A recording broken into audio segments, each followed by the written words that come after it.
If you ask me where do you get the crispiest chicken in Vellore, well, this is the place. DFC is now in Bagayam, and yes, they are serving up some of the crispiest fried chicken. All the items are freshly made right in front of your eyes and with top notch hygiene and ingredients.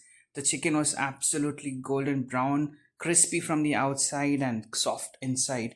And wait until the next reel where I'm going to show you the one of the best burgers that I've had so Until far. Then, do share this reel with a friend with whom you want to try this place, and also follow the page for more updates.